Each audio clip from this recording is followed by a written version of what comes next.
Musíme ostať spolu kvôli deťom. Je strašné sledovať, ako sa deti stávajú rukojemníkmi v rukách rodičov, ktorí sa vzájomne začali nenávidieť.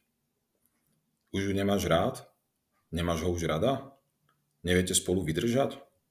Tak prečo sa vzájomne týrate a robíte si zle? Prečo ste stále spolu?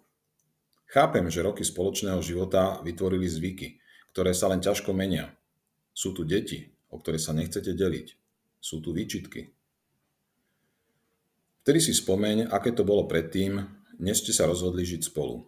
Spomeň si, akí ste boli obaja nezávislí a samostatní. Oženil by si sa s ňou, keby ťa nenávidela? Vydala by si sa za neho, keby ťa nemala rád? Nie.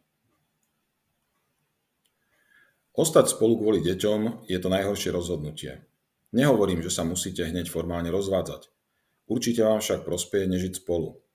A to je to najlepšie, čo môžete v takej situácii urobiť. Ako pre seba, tak aj pre deti. Neveríte? Tak žite spolu. Čo sa stane? Deti, ktoré vás majú radi oboch a nechápu podstatu vašej nenávisti, budú túto nenávisť nasávať od vás každý deň, a to z atmosféry, ktorú budete doma vytvárať.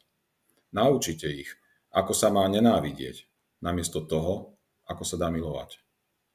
Ak budete svoju vzájomnú nenávisť, alebo ešte horšie ľahostajnosť, kamuflovať a pre deťmi ilúziou normálneho rodinného života, deti to budú vnímať ako čosi normálne. A chlad vášho spolužitia, ktorý sa nedá utajiť, tak prenesú aj do svojho vlastného života ako model svojho vlastného správania. Radšej odhalte deťom pravdu. Povedzte im, že vaše cesty sa rozišli, ale že na vzťahu každého z vás k ním, k deťom, sa nič nemení a budete ich rovnako milovať ako doteraz.